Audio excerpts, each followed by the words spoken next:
네, 기자수첩 다시 돌아왔습니다. 캘리포니아주의 가장 큰 문제 중에 하나가 바로 노숙자 이슈인데요. 노숙자 문제 해결을 위해서 주정부가 끊임없이 정책들을 펴내면서 예산을 쏟아붓고 있지만 상황은 좀처럼 개선되지 않고 악화 일로를 걷고 있습니다. 노숙자를 보호하며 거주지를 만들어주기도 하고 정신질환을 앓고 있는 홈리스들을 위한 치료 프로그램도 계속해서 시행해 왔는데 긍정적인 결과를 낳지 못했습니다. 그런 문제점을 인식했는지 이번에 캘리포니아주가 보다 강경한 조치를 취하겠다고 발표를 했는데요. 캘리포니아주가 계획하는 노숙자 강경 조치, 김신우 기자와 함께 이야기 나눠보겠습니다. 자, 김 기자, 캘리포니아주가 노숙자 문제와 관련해서 지금까지의 정책과는 좀 다른 행보를 보이고 있습니다. 네, 맞습니다. 캘리포니아주가 지금까지 보이지 않았던 다소 강경한 조치로 노숙자 문제를 개선해 나가려는 모습입니다. 핵심은 정신질환이나 약물 복용 등 문제가 있는 노숙자들에게 정신건강 서비스나 수용시설 서비스 제공을 광범위하게 하겠다고 밝혔는데요. 주목할 점은 이를 강제할 수 있다는 겁니다. 더 자세하게는 노숙자 등 비자발적으로 입원했다가 퇴원했거나 체포됐다가 석방된 경우 등 정신적으로 문제가 있다고 판단되면 법원이 강제 입원까지 시킬 수 있다는 단호한 내용을 담고 있습니다.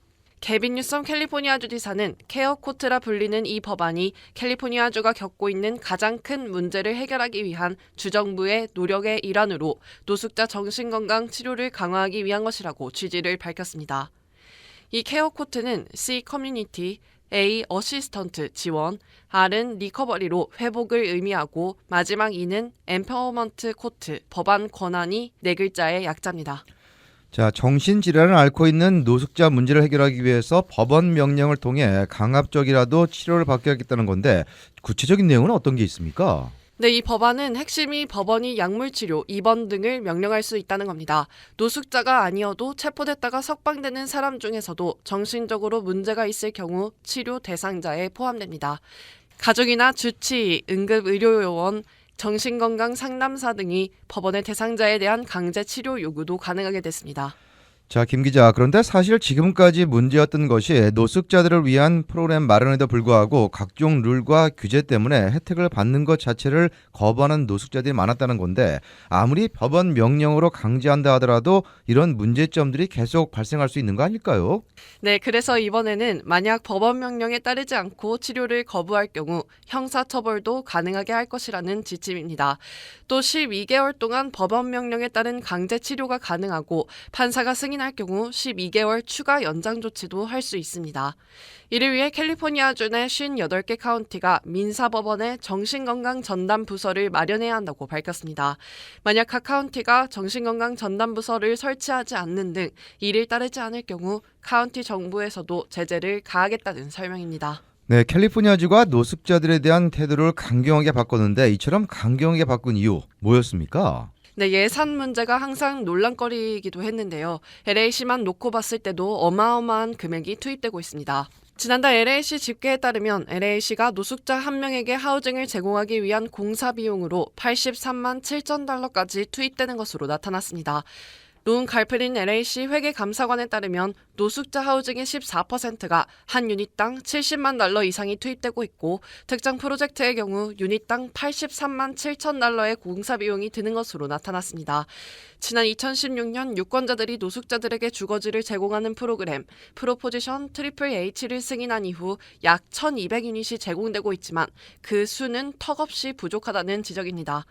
LA시는 오는 2026년까지 13,000유닛을 더 마련하겠다고 밝히긴 했는데요. 하지만 전문가들은 이런 방식으로 하우징을 추가로 건설하면 수십억 달러가 더 소요될 것으로 분석했고 그 속도가 노숙자 문제 시급성에 걸맞지 않게 너무 오랜 시간이 걸릴 것이라고 지적했습니다.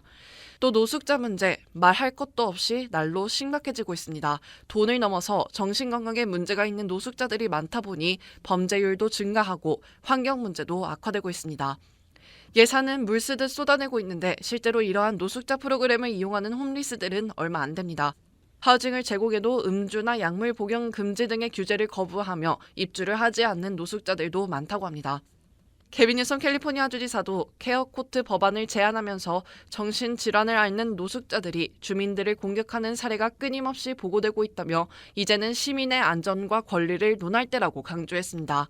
뉴섬 주지사는 이번 계획이 새로운 시각으로 문제를 바라보고 패러다임의 변화를 위한 주정부의 다각적인 전략이라고 강조했습니다. 네, 개빈 뉴섬 캘리포니아 주지사가 노숙자 문제에 있어서 태도를 바꾼 또 다른 요인으로는 최근에 지지율 하락이 중요하게 작용했다, 이런 분석도 나오고 있죠. 네, 지난달 펼쳐진 여론조사에서는 개빈 뉴섬 주지사 지지율이 48%밖에 안 되는 것으로 나타났습니다. 주민들은 캘리포니아주가 잘못된 방향으로 가고 있다고 지적했는데요. 특히 노숙자와 범죄율 증가를 문제 삼았습니다. 뉴섬 주지사가 재선을 앞두고 있는 상황에서 노숙자 문제로 지지율이 하락하면서 이를 인식하지 않았나 하는 관점도 나오고 있는 상황입니다.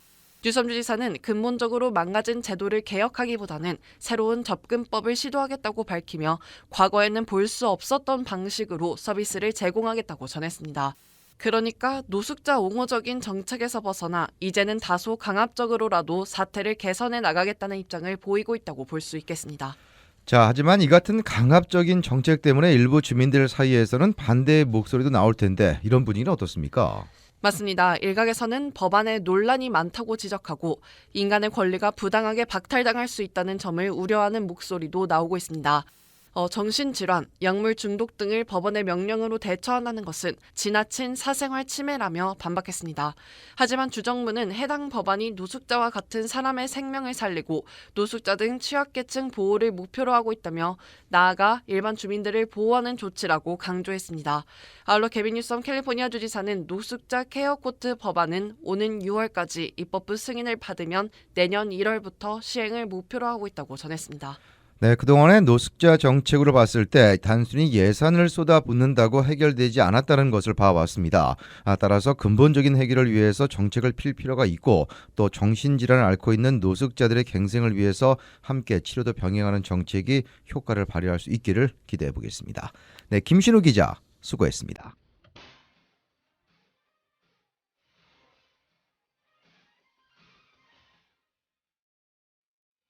이번 주 기자수첩은 여기까지입니다. 건강하고 편안한 주말 보내시기 바랍니다. 지금까지 기자수첩 진행의 김윤재였습니다. 감사합니다.